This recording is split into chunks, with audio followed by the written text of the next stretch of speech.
Hi friends, എല്ലാവരും സുഖമായിട്ടിരിക്കുമെന്ന് കരുതുന്നു.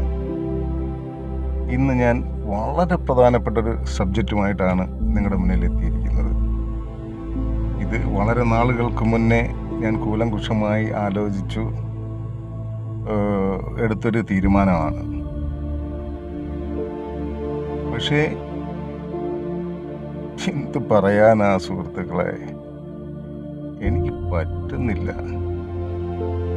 കാരണം ഈ പ്രായത്തിനിടയ്ക്ക് ഈ പ്രവാസ ജീവിതം നയിച്ച് കുറേ കാര്യങ്ങൾ, കുടുംബത്തിലേക്ക് വേണ്ടുന്ന കാര്യങ്ങളുണ്ടായിരുന്നു. അതെല്ലാം ദൈവത്തിൻ്റെ അനുഗ്രഹം കൊണ്ട് ഭംഗിയായി നിർവഹിച്ചു വരുന്നു. മക്കൾ 2 പേര് പഠിച്ചു. അവർ ഒരു നല്ലൊരു സാലറി കിട്ടുന്നൊരു ജോബിലേക്ക് കടക്കുവാൻ പോകുന്നു. പിന്നെ എൻ്റെ ഫാമിലി, വീട്, കാര്യങ്ങൾ അങ്ങനെയൊക്കെ ആയി. പക്ഷേ എൻ്റെ ആ ഡ്രീം, അതിലേക്ക് എനിക്ക് എത്തിപ്പെടാൻ പറ്റുന്നില്ല.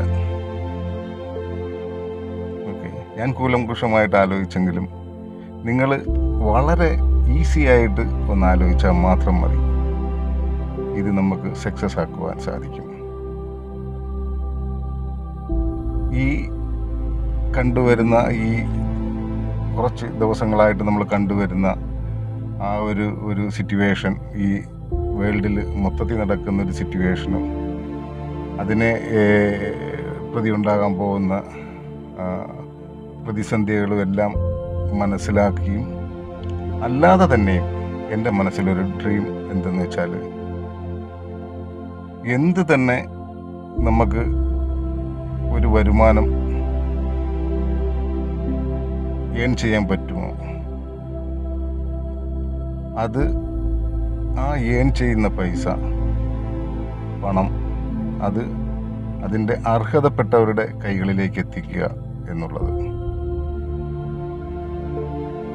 അത് വളരെ ഫാസ്റ്റായിട്ട് ചെയ്യാൻ പറ്റുന്നതെന്ന് പറഞ്ഞു കഴിഞ്ഞാൽ, ഇപ്പം ഈ ലോകക്രമത്തിൽ, ഇപ്പോഴത്തെ സിറ്റുവേഷനിൽ അത് നിങ്ങളും കൂടെ സപ്പോർട്ട് ചെയ്ത് വിജയിപ്പിച്ചാൽ നമുക്ക് മുന്നേറാം. ജസ്റ്റ് ഒന്നും വേണ്ട, ഒന്ന് സബ്സ്ക്രൈബ് ചെയ്യുക, ലൈക്ക് ചെയ്യുക, കമൻറ്റ് ചെയ്യുക. സബ്സ്ക്രൈബ് ചെയ്യുമ്പോൾ ഓൾ ബെല്ലടിക്കുക. ബാക്കി അതതിൻ്റെ പാട്ടിന് വിട്ടേക്കുക. ജസ്റ്റ് ഇത്ര മാത്രം ഉള്ളൂ. അതിൽ നിന്ന് നമുക്ക് നാളെ ഒരു സമയത്ത്, ഇപ്പം ഞാൻ പുതിയൊരു യൂട്യൂബറാണ്, പുതിയതായിട്ട് എന്തെങ്കിലും ചെയ്യാൻ ഞാൻ പല രീതിയിലും ശ്രമിച്ചു പണം ഏൺ ചെയ്യാനായിട്ട്. പക്ഷെ ടോട്ടലി ഫ്ലാറ്റ്. ഓക്കെ, അതാണ് ഇപ്പോഴത്തെ ആ ഒരു സിറ്റുവേഷൻ. അതൊക്കെ later on I will tell you. അതൊക്കെ ഞാൻ സമാധാനമായിട്ട് പിന്നെ ഒരു വീഡിയോയിൽ ചെയ്യാം. ഓക്കെ, അതിൻ്റെ ഞാൻ ചെയ്തതിൻ്റെയൊക്കെ ഡിഫിക്കൽട്ടി എന്താണെന്നും അതിൻ്റെ ദോഷവശങ്ങളും നല്ല വശങ്ങളും എല്ലാം ഞാൻ പറഞ്ഞുതരാം. ഓക്കെ, അപ്പം വീണ്ടും ഒരു പരീക്ഷണമായിട്ട് ഏറ്റെടുക്കുവാൻ എനിക്ക് വയ്യ. അപ്പം ഇതിപ്പം നമുക്ക് ചെയ്യാൻ പറ്റുന്ന വളരെ വളരെ ഇമ്പോർട്ടൻ്റ് ആയിട്ടുള്ളൊരു കാര്യമാണ്. നിങ്ങൾ സബ്സ്ക്രൈബ്, ലൈക്ക്, കമൻറ്റ്, ഇത് ഇത്രയും ചെയ്യുക. എന്തിനകത്തുനിന്ന് ഗ്രോത്ത് ഉണ്ടായാലും ശരി, അത് ഞാൻ പാവപ്പെട്ടവരുടെ കൈകളിലേക്ക് എത്തിച്ചിരിക്കും. അത് വിത്ത്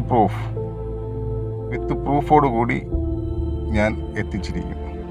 ഓക്കെ, ദെൻ എനിക്കിപ്പം യൂട്യൂബിൽ നിന്ന് വരുമാനം കിട്ടി ജീവിക്കേണ്ടതായിട്ടുള്ള യാതൊരു സിറ്റുവേഷനും എന്തായാലും ഇല്ല. ഓക്കെ, അത്യാവശ്യം ജീവിക്കാനുള്ള ചുറ്റുപാടും കാര്യങ്ങളും ഉണ്ട്. അപ്പം നമുക്ക് ഇതിനകത്തുനിന്ന് വേറൊന്നും മാറ്റി വെച്ച് ഈ വക കാര്യങ്ങൾ നമുക്ക് ചെയ്യാൻ പറ്റുന്നില്ല. അതുകൊണ്ടാണ് എനിക്ക് വലിയ മോഹമൊന്നുമില്ല. മറ്റേ ഒരു ഫൗണ്ടർ ഉണ്ടല്ലോ, പുള്ളി മറ്റേ കോൺഫിഡൻസ്, ആ ചേട്ടന് സത്യം പറഞ്ഞാൽ കോൺഫിഡൻസ് എന്ന പേര് യോജിക്കത്തില്ലായിരുന്നു. പുള്ളിക്കാരൻ കോൺഫിഡൻസ് എന്നിട്ടെന്നുണ്ടെങ്കിൽ ജീവനും കൂടെ ആ ഒരു കോൺഫിഡൻ്റലായിട്ട് സൂക്ഷിക്കണ്ടേ. അത് സാധിച്ചില്ല. ഒറ്റ വെടിയുണ്ടയിൽ പുള്ളി പരിപാടി തീർത്തു. അത് വളരെ ദുഃഖകരമായ കാര്യമാണ്. വളരെ മനസ്സിനെ പ്രയാസപ്പെടുത്തുകയും ഒക്കെ ചെയ്തൊരു സംഭവമാണ്. പുള്ളി നല്ല സപ്പോർട്ട് ചെയ്യുന്നൊരു വ്യക്തിയായിരുന്നു. എന്നാലും പുള്ളിക്കാരന് കുറേ കൂടി ചെയ്യാമായിരുന്നു. കുറേ കൂടി ഗ്രാജുവലായിട്ട് ഫ്രീ ആയിട്ട് മനസ്സിന് ഇത്രയും വിങ്ങൽ കൊടുക്കാതെ ഒരുപാട് കാര്യങ്ങൾ ചെയ്യാൻ പറ്റുമായിരുന്നു. ഇനിയിപ്പം അതിൻ്റെ കാര്യം പറഞ്ഞിട്ട് കാര്യമില്ല. അവരുടെ ഫാമിലിയെങ്കിലും അങ്ങനെയൊക്കെ ചെയ്യട്ടെ. ഓക്കെ. അപ്പം ഞാൻ ഈ പറഞ്ഞ കാര്യം ഓർമ്മയുണ്ടല്ലോ, വീഡിയോ ലെങ്ത് കൂടിക്കഴിഞ്ഞാൽ നിങ്ങൾ കളഞ്ഞിട്ട് പോകും. അത് കാരണം ഞാൻ വീഡിയോയ്ക്ക് ലെന്ത് കൂട്ടുന്നില്ല. ഇതാണ് എൻ്റെ ഇന്നത്തെ വിഷയം. എല്ലാവരും സഹകരിക്കുക. Like and subscribe and comments മസ്റ്റായിട്ട് ഇടണം. നിങ്ങളുടെ കമൻസ് വളരെ ഇമ്പോർട്ടൻ്റ് ആണ്. Okay, thank you so much.